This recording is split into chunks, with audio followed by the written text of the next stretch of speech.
All right, what's up, everyone? Welcome back to the DenofTruth. It's your boy Tino. So today on the DenofTruth, I got someone who I've been following on social media for a while. Been doing a little stalk. Someone who I've been listening to just in regards to just being inspired by her work in regards to theatre. And personally, that opened up a whole new different world to me because I like music. I like recording other things, but theatre is something that's completely been out of my world. And Blessing actually put me on to you and put me onto theatre, and it was like, Tina, you got to go to some shows. You got to like immerse yourself in what we're doing. So yeah, today we got Chika. So Chika, how are you? I'm good. How are you? Good. How's your day been? Yeah, it's been good. It's been good. Yeah. It's good. So look, one of the big things I like about you is that you're extremely unapologetic. Like, you have a perspective and you articulate yourself quite well, whether that be through topics of women of color, whether that be about theater, whether that be in writing. You articulate yourself very well, and you talk about it in a way that anyone can understand. And it looks like you're having fun too. Oh, it's news to me. Yeah. So where did that inspiration come? Where did that sort of energy come, and that sort of passion for, I guess, being out there come from?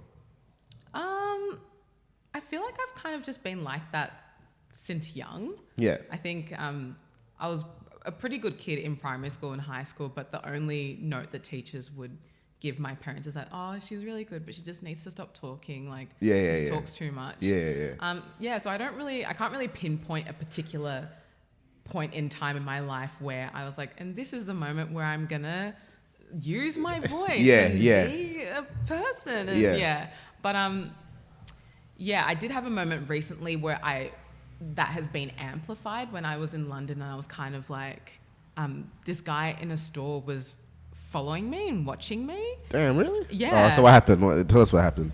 Oh, it just basically, like, there were plenty of other people in the store, and I was kind of like I feel like I was being like slightly racially profiled because I was the only black person in the store at the time. Yeah. And so from that was the moment where I was like, actually, normally I would be like, no, just leave it, whatever. But I was like, no, this is a problem. And I feel like you get away with this a lot because no one says anything to you. So I just told him to stop because I was really uncomfortable. And he was like, no, it's my job, blah, blah, blah.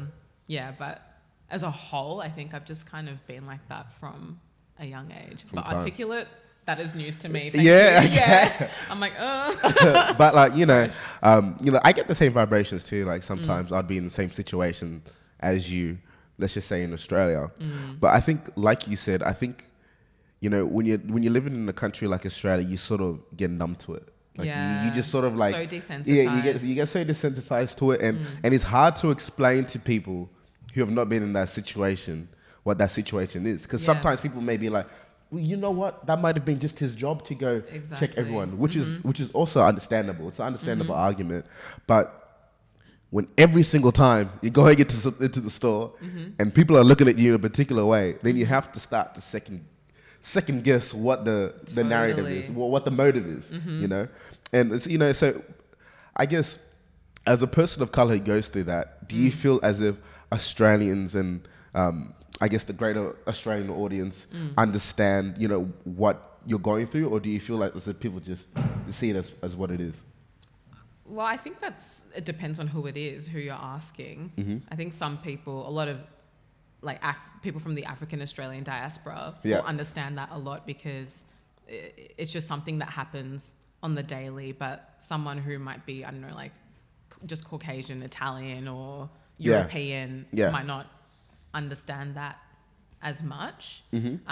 But that also then depends on like where people live and like the demographic and stuff like that. I think it's definitely something that black people in Australia, in my opinion, go through more than other demographic groups. Well, look, there's not that many of us in Australia, but what irks me is that the ones of us, we're quite a small community, and when I say Africa, it's so big. Like, I hate just saying Africa. I know. It's like saying or Asia, or just it's such a big group of people, so many cultures. But generally speaking, a lot of us, when we come to Australia, a lot of us, we go to university, we're really extremely productive people in Australia. And you're from Melbourne, so you probably would have seen what happened with all the Sudanese people and just that over over misrepresentation of you know, people saying. So, you know, do you know, what was it like in Melbourne, you know, with your friends, I guess? What was it like, you know, being an African in Melbourne at that time? Like, do you feel like there was a lot of pressure on, you know, on Africans, or there's a lot of I think there is just a lot of pressure on Africans generally to not fall into the stereotype that people create of us. And so that in saying that, like, we then work twice as hard and often for half as much, and we're trying to be the best and trying to not, like, you know, step over the line so we don't get in trouble. And like, we see these kind of behaviors in school and even in uni. If you do feel like someone has said something or done something that isn't quite right, people kind of hold themselves and they kind of just lay off so that like it's calm. So we're just trying to de-escalate, de-escalate the situation. Always de-escalating and not really saying what we feel, so that our impact on other people might not, won't land negatively in any kind of way. So it's better, I think some people think it's better to say nothing at all than to say what they feel because of who they might offend, which is really sad. But we're living in that time now where it's like, you know, I think as an artist, if you're an artist, I think this time is an extremely weird time because you're very, I guess, I wouldn't say restricted in the art that you produce, but you have to be very aware of the art that you produce. You know, sometimes that may be a really good thing. You know, I think as a society in whole, we're moving in a better direction. You know, we're a lot more aware of a lot of the things that we were doing in the past, that whether that be sexist, whether that be racist, or whatever it was, we're a lot more aware of it, right? But at the same time, also, some of them is taken a bit too far, right? And I feel like as an artist, you need sort of that flexibility because artists are just here to, we're just probe. We're just here to probe, you know, I guess record what's happening, try to get some humor out of it, you know, because we gotta laugh, like, you know. Of course. So, you know, I guess I feel like that's that time that we're in right now.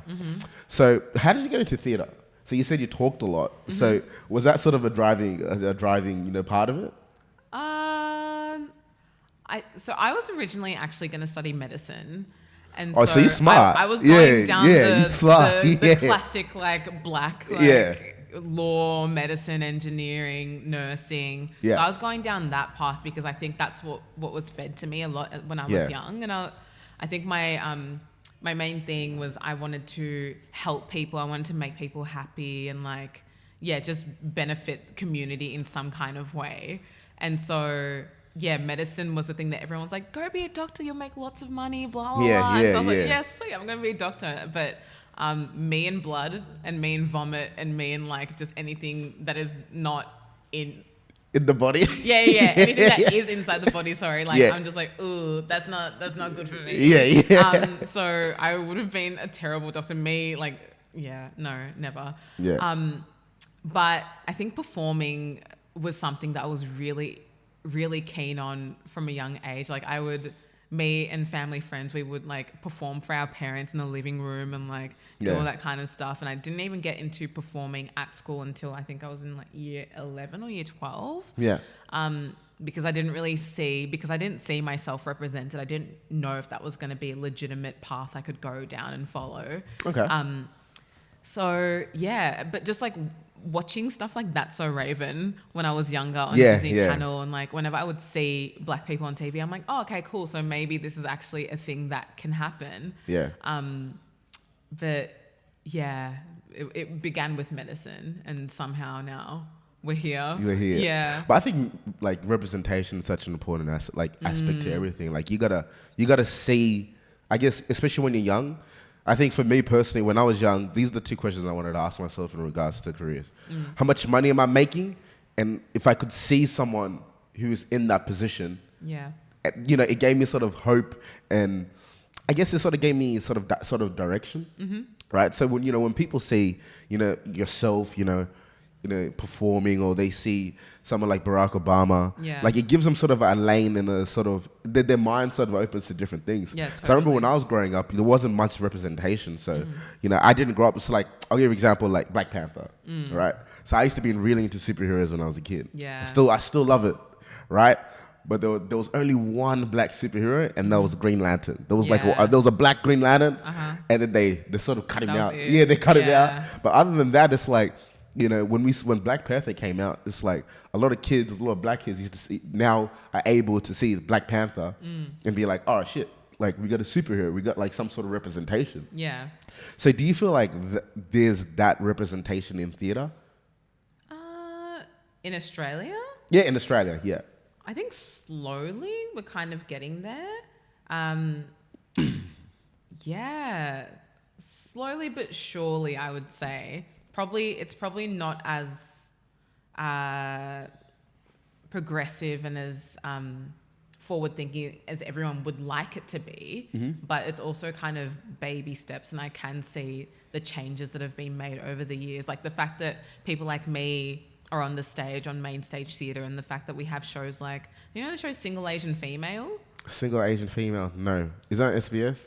No, like it was a show that was done at Belvoir, and I think it went to Queensland, but that was like predominantly like Asian cast. Yeah. So the fact that those kind of shows and having like more Indigenous work as well on main stage, all of that is happening now in like 2019, 2018. Like that's pretty amazing comparison to like, I don't know what it was 7 years ago when I wasn't actually that into theatre. But like that is also kind of a point of not being that into theatre, because I wasn't really seeing many people that looked like me, or many people that like literally just weren't white on the stage. Yeah. So I think it's definitely getting there, and I'm excited to see like in 3 years' time what it'll be then. It's looking not too bad now.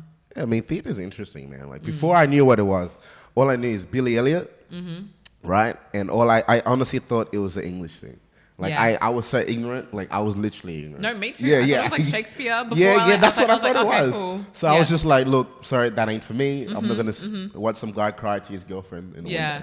That's not for me. And then when I started to get into it and started to understand that there's different scenes, there's different shows that you can see, there's different different stories. And what's impressive for me personally is that you got people singing, people dancing, people acting. Like I'm terrible. I could not do that. I don't have like the structure. Like I told you off here, I'd be remixing stuff. Like you put the light on remix. There's improv. Yeah. Right. So I'd be remixing things, so I couldn't do it. So I mean, how was it like for you early on when you were starting into theatre? Was it hard for you to break in, or what was your sort of journey to get in? So my journey to get in, after I finished high school, I took a gap year. Yeah. And like right after telling my parents that I wasn't going to do medicine. So that was like, oh guys, so I'm not going to do the thing that we've all talked about that I'm definitely going to do for the rest of my life. Yeah. And also, I'm not doing anything next year. Cool. Yeah. And they're just kind of like, ooh, all right. But took a gap year to kind of like learn more about the industry and learn more about just like basic things, and just get my head around all of it, because it was really, really fresh for me. And then at the end of that year, I applied for all of the drama schools and got into VCA in Melbourne. Yep. And then I did a year at VCA in acting, but found that the course wasn't really suited to what I was looking for. Yep. And so then applied again. I applied for 3 times to get into NIDA, which is in Sydney, and got in on my 3rd go. Yep. And then moved to Sydney and did 3 years of that, and this is my first year out of uni. So I'm still pretty fresh. I'm still learning a lot, but yeah. How was it like going to drama school? Can I call it drama school? Yeah, drama school. Yeah, how was that like? So break down a day-to-day in drama school, because what I can imagine through my ignorance is that not even. Why would you know about it? Yeah, though? that's true. Yeah, Okay. Yeah. This is what I think a day-to-day would be. Yeah. Go to class, dancing, singing, acting. Yeah. Hour break, dancing. I mean, like that's not entirely off. Not as much dancing. Yeah. But we did, and every day is kind of different, so it's hard to kind of talk about one day as the kind of like foundational structure of it all. But it could be like go to class in the morning and we do yoga. And then yoga? So after an hour of yoga, because you have to like open the body and, keep it flexible, keep everything fluid. Yeah. And then after yoga, we might do voice. And after voice, we might have movement and then have our break and then have scene study for the rest of the afternoon. Yeah. And then some other days we might have like more theoretical stuff. So reading up on, I don't know, Greek mythology or reading up on theatre histories and stuff like that. Yeah. And then maybe doing scene study and movement in the afternoon or doing devising so there are a whole lot of different components. Yeah, wow. That's too much for me. So my mind would have just blown up. After movement and yoga, sheesh. I mean, like after movement and yoga, I was like, nobody talk to me, nobody look at me. Like I'm a sweaty mess and I just want to eat. Yeah. So how was your experience there, especially moving from Melbourne coming over to Sydney? How was that? How was that first couple of years in getting to know the city, and how was that experience for you?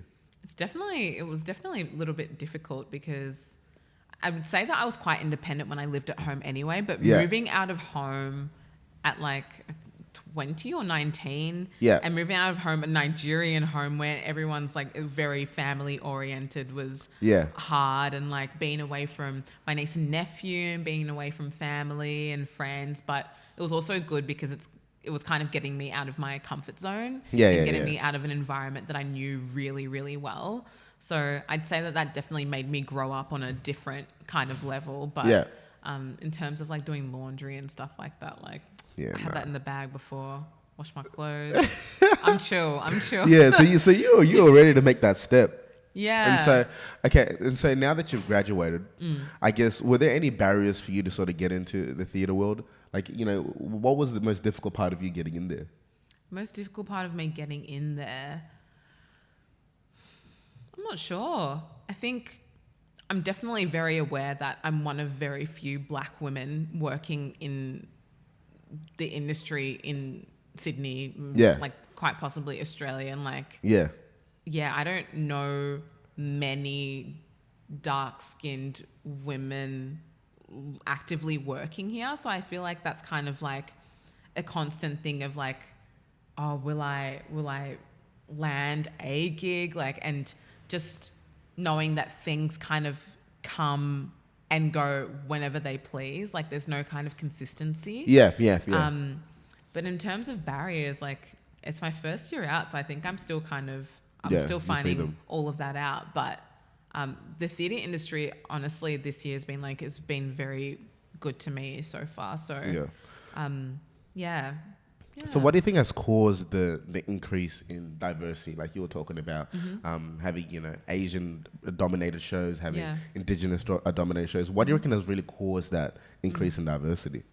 I think that people more and more are starting to see that there is definitely an audience that will come and watch these shows. Yeah. Whereas previously, somewhere in the ether, someone made up a rumor that, if they put on a black show, like black people don't come and watch theatre, so they won't come. Or if we put on a show that's like Asians won't come and watch it. Yeah. But more and more we're seeing that when these shows are put on, audiences from that background are so hungry to see themselves represented. And so people show up and people are willing to pay, and like there are just all these things made up about these communities not having enough money or not being interested or blah, blah, blah. But it's just, for me, I think it's purely the fact that we don't see ourselves on stage. And so why should we come and watch every single story that's not about us? Yeah. Like obviously you can come and like, I watch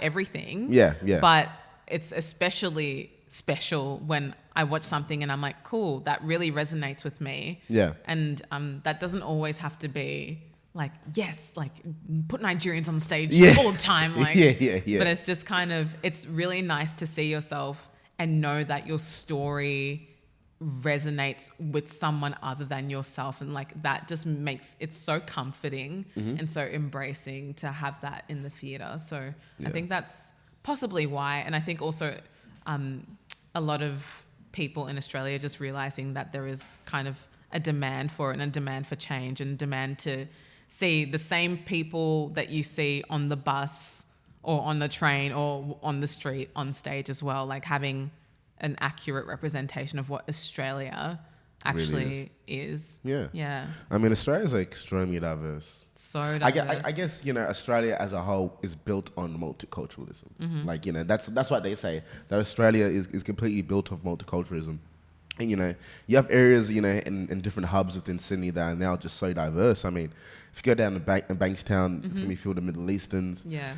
You know, go down to, you know, Cabramatta, full of Asians. You have so many, you have such large communities who now, I think that mainstream, and I think larger organization, not just in theater. You can see it on TV, you know, on TV. Yeah. They can see it with the music. You've noticed that organizations are now starting to invest in these, I guess, in these different cultures, because now they see there's money in it. Yeah. Because at the end of the day, it's always about the bottom line. Business, yeah. And I think there was a stigma that, you know, minority groups, like you said, weren't able to raise enough capital, or they weren't able to, you know, get enough people out to different shows. But now you see it, like, you know, you can go to any show. If you have a minority group of people, it's gonna get booked out. Yeah. Right. And there's gonna be a lot of media attention. So I definitely think that now, people just in general in the Australian culture are starting to really pay attention. Pay attention and really embrace it. But that being said, also, you know, there's been a lot of backlash as well. Like, you know, you see the good and the bad, yeah, right? You see people who love it and people who are open to it, and then you see people who are I wouldn't say completely against it, but it's sort of breaking like norms or the structure of traditions. You know, I was reading this article that said that. The book that I'm reading, it's the Broken Ladder of Inequality, right? And it was saying that a lot of people who are very focused on tradition are usually the ones who are not invested in equality, right? Because if you look at tradition, right, and we're talking about things that happened in the past generations, rather than either sexist or racist, majority of people who say, "Oh, I love traditions," a lot of them are either sexist or racist. So now I think we're starting to transition, becoming a bit more non-traditional, and people are just saying, hey, listen, man, what happened 30, 40 years ago? It doesn't roll now. It doesn't roll out anymore. All right. So do you see, especially being in an industry such as theater, do you see like those, you know, traditional barriers being broken down as well? Like a bit more, I guess, more contemporary things are being, I guess, pushed out more? Yeah, for sure. I think... Yeah, just along with what I was saying before about there's just more of a demand for, you know, current day and for inclusiveness and for accurate representation. So like there's nothing wrong with doing traditional texts or doing traditional work, but it's just like I think now it needs to be interrogating that work. I don't think it's enough to put on something that is racist and misogynistic or sexist and just be like, this is really entertaining, let's just do it just cause. And because it was really great back in the day, it's going to be great now. Like if you're going to do something like that, I just feel like there needs to be looked at. And because some of the shit that's been pulled out, man, people are dumb. Like like for example, like, you know, what's that dude's name? You know Alan Joyce? Alan Joyce, what's that? The radio guy. The journalist? Is he? Or the disc jockey? No, he's the journalist. You know, the racist Radiohead. But anyways, he's basically a presenter on fuck, I forgot. I'm killing his name, but people will know who I'm talking about. People will know what I'm talking about. But basically, he's like a radio personality, right? And you know, people, and he pretty much just dropped the N-bomb like right on radio. Like no contents, just dropped it, right? Mind you, he's like 80 years old, right? And then people have been, you know, defending him, right? People saying, you know, the whole concept of free speech, which I understand, which is understandable. But then after a while, he just kept saying racist and sexist things, right? He kept saying it, and then, you know, people, it's like people haven't been looking at it. They've just sort of allowed it to go on and go on and go on. And then now everyone's sort of outraged. But it's like people have been doing this sort of stuff for a long period of time. It's just been exposed a lot more now. Yeah. I mean, you know, for me personally, I think it's a crazy thing because, like I said, for me personally, how I was a year ago is different to the way I was now. So I think there's an aspect of forgiveness and education that comes with everything. Yeah, totally. But some people take it too far, man. It's a crazy world right now. Yeah, and some people just also refuse to change and grow, and like they don't want to be educated, and it's not our job to continue to push that. So because it's also like it's really tiring, it's quite laborious. Can try as much as we want and have patience for, but at the end of the day, if someone doesn't want to learn, like that's on them. I mean, I always say like people like, you know some people always say, oh, you have to be gentle with racist people and gentle with these people. It's like, it's 2019.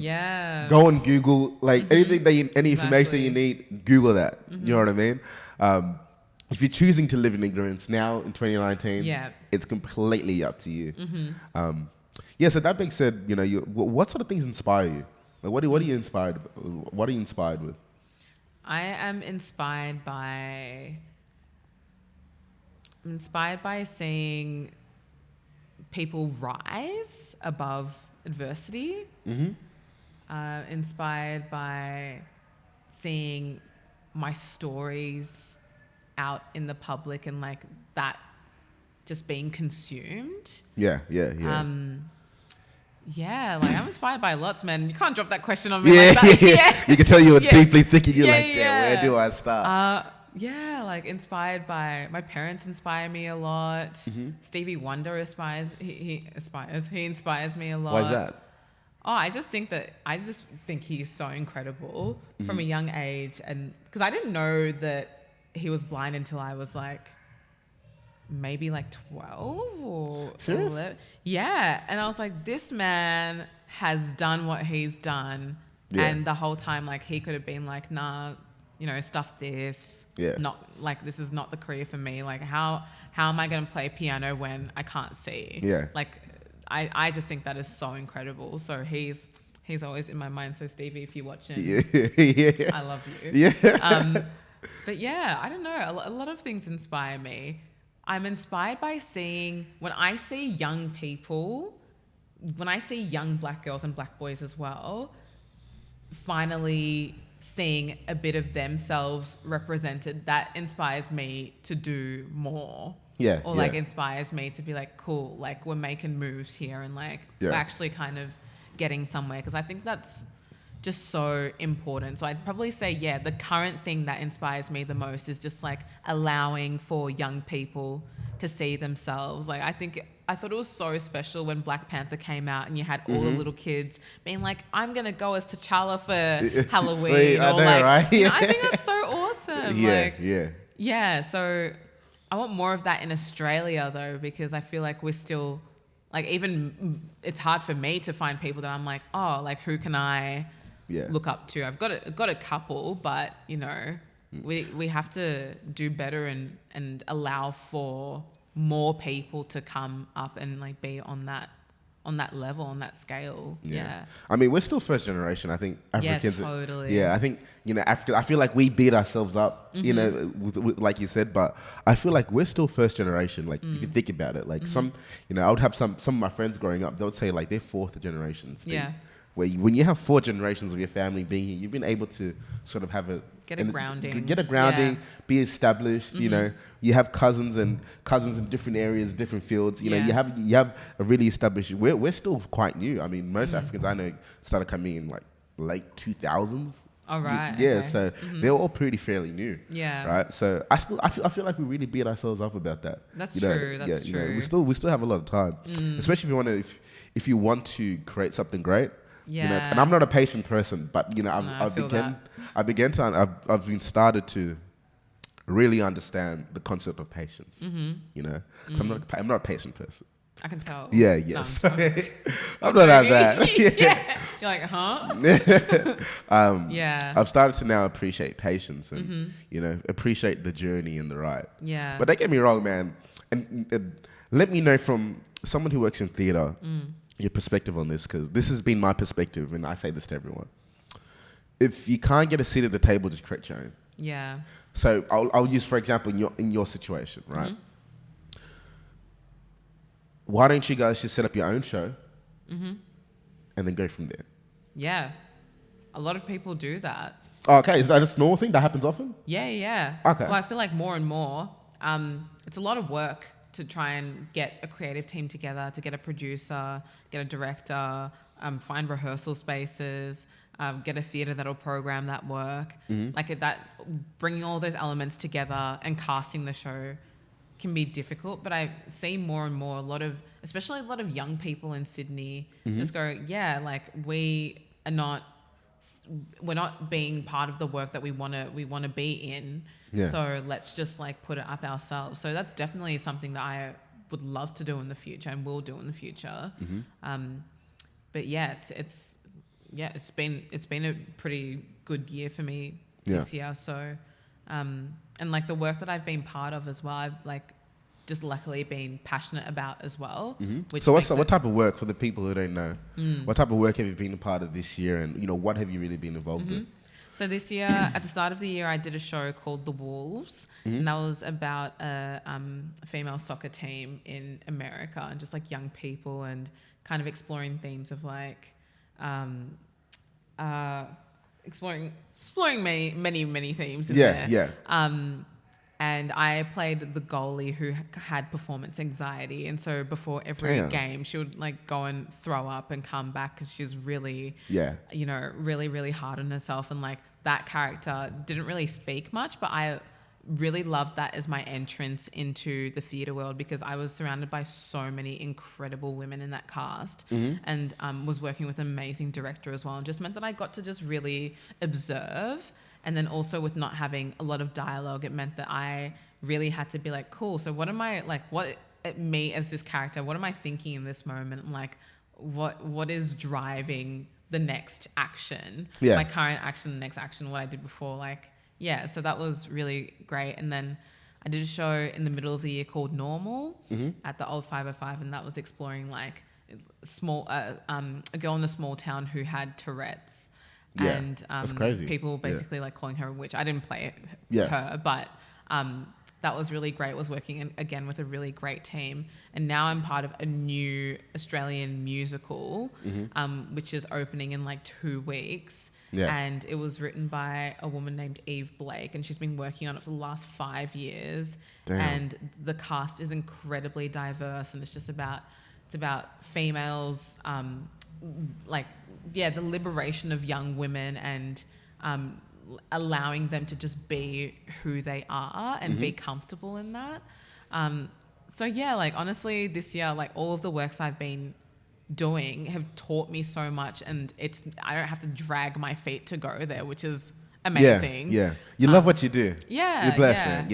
No, 100%. I wouldn't say you're blessed. I think you just work hard. I hate it. One of the biggest pet peeves I have is when people tell you, oh, you're lucky or you're blessed. It's like, look, people weren't with me catching the bus. you know what I mean? You were with me cold, trying to put this thing together. People always love to use that, oh, you're blessed. It's like, no, it's just work. So I think it's just, you just worked hard. It is what it is. Yeah, like how else you want to say? You're trying to humble yourself, you work it hard. You work it hard. Yeah, but like, I'm tired. I'm still I'm like looking for chances to sleep, but no, it's good. It's been a good year, 2019. Oh, okay. No worries. Well, look, I want to thank you very much for coming on. Thank you for having me. I'm really excited just to see, different Africans doing different things, killing it, actually just out there, just putting in that real work. So, I know you're going to kill the other shows. If it's in Sydney, send me the link. I'm going to go watch this. Come. It is in Sydney in October through to November. Everyone come. Okay. October. Make sure you guys come. All right? I appreciate your time. Hey, thank you. Thank you. All right.